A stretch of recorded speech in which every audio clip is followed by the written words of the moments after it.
Exam হলত গৈ ভুলেও এই তিনিটা কাম নকৰিব, কৰিলে হ'ব মহাবিপদ তোমালোকৰ। যিসমূহ ছাত্ৰ ছাত্ৰীয়ে এইবাৰ মেট্ৰিক পৰীক্ষা আৰু হায়াৰ ছেকেণ্ডেৰী পৰীক্ষা দি আছে, তেওঁলোকক মই কৈ আছোঁ এই ভুলকেইটা নকৰিব। বহু ছাত্ৰ ছাত্ৰী এই ভুলটোৱে কৰি থাকে। তো ছাত্ৰ ছাত্ৰীসকল, আমালোক ভিডিঅ'টো আৰম্ভ কৰিছোঁ, তোমালোক ভিডিঅ'টো শেষলৈকে চাবা, তেনেহ'লে তোমাৰ আৰু এই ভুলকেইটা নহ'ব, ঠিক আছে। প্ৰথম যিটো ভুল তোমালোকে কৰা, এই ভুলটো বেছিভাগ ছাত্ৰ ছাত্ৰীয়ে কৰে, যাৰ ফলত তেওঁলোকে সঠিক সময়ত খাতাখন জমা দিব নোৱাৰে আৰু 90 মাৰ্ক বা যিটো মাৰ্ক তেওঁৰ পাব লগা আছে সেইটো তেওঁ নোৱাৰে। সেই কাৰণটো কি? Over thinking. তেওঁলোকে এক্সাম হলত গৈয়ে বহিয়ে অভাৰ থিংকিং কৰিয়ে থাকে যে আজি পৰীক্ষা বা কেনেকুৱা হয়, কুৱেশ্যন পেপাৰ বা কেনেকুৱা হয়, কুৱেশ্যন এনচাৰ টান হ'বনে, সহজ আহিবনে, সহজ নাহে নেকি, পৰীক্ষাটো প্ৰথমবাৰ দি আছোঁ, কি হ'ব এইবাৰ, মই ফেইল কৰিম নেকি, আৰু বিভিন্ন ধৰণৰ অভাৰ থিংকিং কৰি তেওঁৰ মূৰটো একেবাৰে ভৰ্তি কৰি দিয়ে। যদি অভাৰ থিংকিং কৰিয়ে মূৰটো ভৰ্তি কৰি দিয়া, তাত আৰু পৰীক্ষাৰ কাৰণে লিখিবলগীয়া থাকিব কি? তাত অভাৰ থিংকিং কৰিয়ে তুমি শেষ কৰি দি আছা, থাকিব কি তাত আৰু মেমৰি একেবাৰে হেণ্ডছেট একেবাৰে ফুল হৈ গৈছে। তো তোমাৰ আৰু কি কৰিবলগীয়া আছে? সেইকাৰণে মই তোমালোকক বাৰ এটা কথা ক'ম যে অভাৰ থিংকিং কৰিব নালাগে। পৰীক্ষা কি? পৰীক্ষা হ'ল পঢ়িব লাগে, তোমাক বহি দিয়ে, তোমাৰ লিখিব লাগে, জমা দিব লাগে, শুদ্ধ উত্তৰ লিখিব লাগে, ঠিক আছে।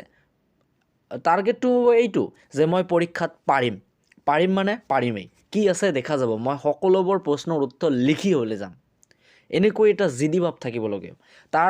সেইটো বাদ দি তোমালোকে কি কৰা, অভাৰ থিংকিং কৰিয়ে থাকা, পৰীক্ষা কেনেকুৱা হ'ব, পৰীক্ষা কঠিন হ'ব, আজি এক্সটাৰ্নেল আহিবনে, আজি মই নকল কৰিব পাৰিমনে। আৰে বেয়া চিন্তা যদি মূৰত সোমাই থাকে, পৰীক্ষাৰ কাৰণে লিখিবা কি? তো গতিকে ছাত্ৰ ছাত্ৰীসকল, অভাৰ থিংকিংটো নকৰিবা, ঠিক আছে। অভাৰ থিংকিং কৰিব নালাগে। তাৰপিছত যিটো ভুল কৰা তোমালোকে, এইটো 2 নম্বৰ।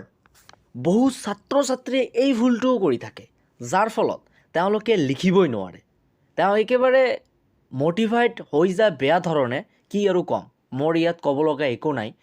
বহু ছাত্ৰ ছাত্ৰী এই ভুলৰ শিকাৰ হয়, এই পৰিস্থিতিৰ শিকাৰ হয়। তো মই তোমালোকক কৈ দিম, যাৰ ফলত মোৰ এই ভিডিঅ'টো বনোৱাৰ উদ্দেশ্য এইটোৱে, যাতে সমূহ ছাত্ৰ ছাত্ৰী যি হিচাপে তেওঁলোকে পঢ়িছে সেই হিচাপে যাতে তেওঁলোকৰ ৰেজাল্টটো হয়, তোমালোকে যাতে ভুল নকৰা আৰু তোমালোকৰ মাৰ্ক যাতে সঠিক মাৰ্কে পোৱা, ঠিক আছে। 2 নম্বৰ হ'ব লাগিছে তোমালোকৰ বেয়া চিন্তা। বেয়া চিন্তা কিয় কৰিব লাগে? মোক এটা কথা কোৱাচোন, বেয়া চিন্তা কৰিব লাগে কিয়? বেয়া চিন্তা কোন সময়ৰ ক্ষেত্ৰত কৰিব লাগে? যেতিয়া তুমি কিবা বেয়া কাম কৰিবলৈ গৈ আছা, তেতিয়া বেয়া চিন্তা কৰিব লাগে যে মই সেই বেয়া কামটো কৰিম, যাৰ ফলত এইটো হ'ব, মোৰ কেৰিয়াৰ নষ্ট হ'ব, এইটো হ'ব। বেয়া কাম যেতিয়া কৰিবা, তেতিয়াহে বেয়া চিন্তা কৰিবা।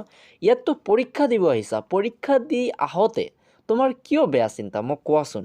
বেয়া চিন্তা কিয়? বেয়া চিন্তাৰ প্ৰশ্নই নুঠে ইয়াত। তো ছাত্ৰ ছাত্ৰীসকল, বেয়া চিন্তা নকৰিবা। বেয়া চিন্তা কৰিলে তোমালোকৰ হয় কি? ধৰি লোৱা কোনোবা এজন ষ্টুডেণ্টে এটা কথাই ভাবি আছে যে মই ফেইল কৰিম মনে হয়, মই ফেইল কৰিম এইবাৰ, মইতো একো পঢ়া নাই, মই ফেইল কৰিম। এই ফেইল যেতিয়া কৰিয়ে থাকা, সেইটোৱে বাস্তৱত পৰিণত হয়। কাৰণ এটা কথা আছে, কনফিডেন্স যেতিয়া তোমাৰ নিজেৰেই নাথাকিব, তেতিয়া আৰু পৰীক্ষাৰ কি কনফিডেন্স দিবা তোমালোকে? তোমাৰ নিজেৰে কনফিডেন্স নাই যে মই পাছ কৰিম, বাৰে তুমি কৈয়ে আছা যে মই ফেইল হ'ম, মই ফেইলেই কৰিম, মই এইবাৰ পঢ়াই নাই, মই ফেইলেই কৰিম। গতিকে সেইটো নাভাবিবা। পঢ়া নাই ভাল কথা, পিছৰবাৰ আকৌ দিব পাৰিবাতো। কপালত যদি থাকে, ভাগ্যত যদি হয়। এটা কথা মন কৰাচোন, কোনোবা এজন ছাত্ৰ, মই নাম নকম, এটা উদাহৰণ আছে, তেনেকুৱা এখন পাৰ্টো আছে, মই নামটো পাহৰি গৈছোঁ, যে তেওঁ লিখিছে মাত্ৰ 10 নম্বৰৰ পৰীক্ষাত, মাত্ৰ 10 নম্বৰ, কিন্তু পৰীক্ষাত যেতিয়া ৰেজাল্ট হৈছে তেওঁ 100 মাৰ্ক পাইছে। কেনেকৈ জানানে? যেতিয়া তেওঁৰ বহীখন চেক কৰি আছিল, তেতিয়া এটা এটা মহ উৰি গৈ আছিল। তো যিজন বহি চেক কৰি আছিল তেওঁ মহটো মাৰিছে, মহৰ ৰসটো দি আৰু এটা শূন্য বাঢ়ি গৈছে, তেওঁ দেখাই নাই।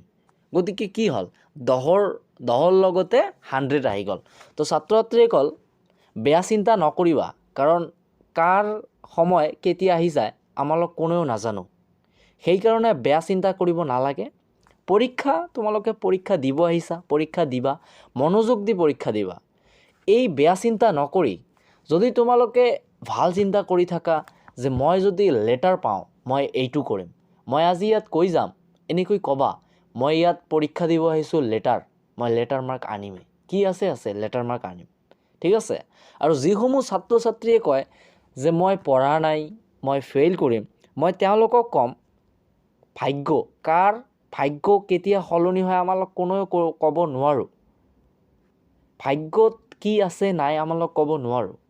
সেইকাৰণে তোমালোকে যি কাম কৰিব লগা আছে কৰি দিয়ক। পৰীক্ষাত গৈছাতো, হোৱা নাই, অলপতো হৈছে, সেই অলপেই লিখি দিয়া, যিটো পাৰা সেইটোৱে লিখি দিয়া, ঠিক আছে।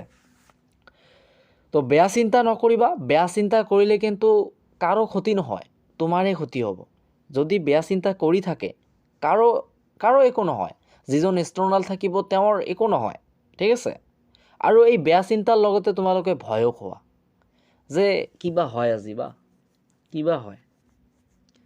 হয় আজি পৰীক্ষা একেবাৰে শেষ, এনেকুৱা বেয়া বহুত ধৰণৰ বেয়া চিন্তা তোমালোকে কৰা। তো ছাত্ৰ ছাত্ৰীসকল মই আকৌ এবাৰ এই কথাটো ক'ম, অভাৰ থিংকিং, এই বেয়া চিন্তা এইবোৰ নকৰিবা। তাৰপিছত 3 নম্বৰ যিটো ভুল, বেছিভাগ এভাৰেজ ষ্টুডেণ্টসকলে এইটো ভুল কৰে, আৰু কেতিয়াবা দেখা যায় যে টপাৰ ষ্টুডেণ্টেও এই ভুলটো কৰি থাকে। ভুলটো কি মই তোমালোকক ক'লে মূৰত হাত আহিব। পৰ নিৰ্ভৰশীল, তোমালোকে কোনোবা পৰ নিৰ্ভৰশীলৰ কাৰণে পৰীক্ষা দিবলৈ গৈ আছা। এতিয়াও পৰীক্ষা আৰম্ভ হোৱা নাই, কিন্তু মই তাৰ আগতে এই কথাটো কৈ আছোঁ যাতে তোমালোকে শুধৰাই নিব পাৰা। পৰ নিৰ্ভৰশীল কোনটোক কৈ আছোঁ, ধৰি লোৱা তোমাৰ পঢ়া হোৱা নাই ন, তো এইটো অলপমান ডাঙৰ ডাঙৰ এনচাৰ হয়, 2 পৃষ্ঠামান ধৰি লোৱা। ভাবিলা কি মই আধা পৃষ্ঠামান পঢ়িলোঁ, তাৰপিছত যিটো নোৱাৰিম মোৰ লগৰজনক সুধিম, তেওঁ মোক কৈ দিব, তেওঁ যদি মোতকৈ টপাৰ ষ্টুডেণ্ট হয়। আৰু তোমালোকে সকলো সময়তে আল্লাহ বা ভগৱান এওঁলোকৰ ওচৰত প্ৰাৰ্থনা কৰিয়ে থাকা যে মোৰ লগৰজন যাতে একেবাৰে টপাৰ ষ্টুডেণ্ট বহে। টপাৰ ষ্টুডেণ্ট বহি একো লাভ নাই, কাৰণ টপাৰসকলে কেতিয়াও কাকো নেদেখায়, কাৰণ তেওঁলোকৰ ধৰ্মই সেইটো। তেওঁ কেৱল মাত্ৰ মানুহৰ ওচৰৰ পৰা ল'ব জানে, তেওঁলোক দিব নাজানে।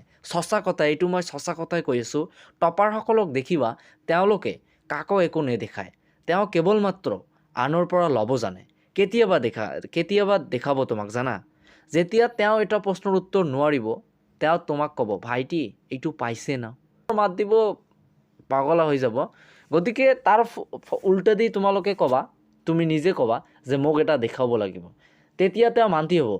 তাৰ পিছতো মান্তি হোৱাৰ পিছতো তেওঁ আগত কি ক'ব জানা, ক'ব যে আগত মোক দেখাই দে, তাৰপিছত মই তোক দি আছোঁ, এনেকৈ ক'ব।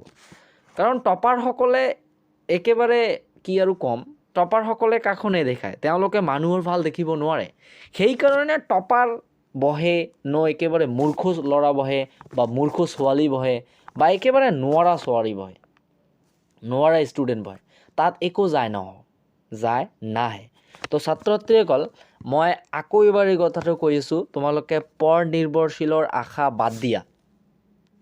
এতিয়া ধৰি লোৱা তুমিও এইটো ভাবি আছা, তোমাৰ লগত যিজন বহিব সেইজনো যদি এইটোৱে ভাবি আছে, তেন্তে প্লাছ মাইনাছ কি হ'ব, 0, প্লাছ মাইনাছ 0 হ'ব।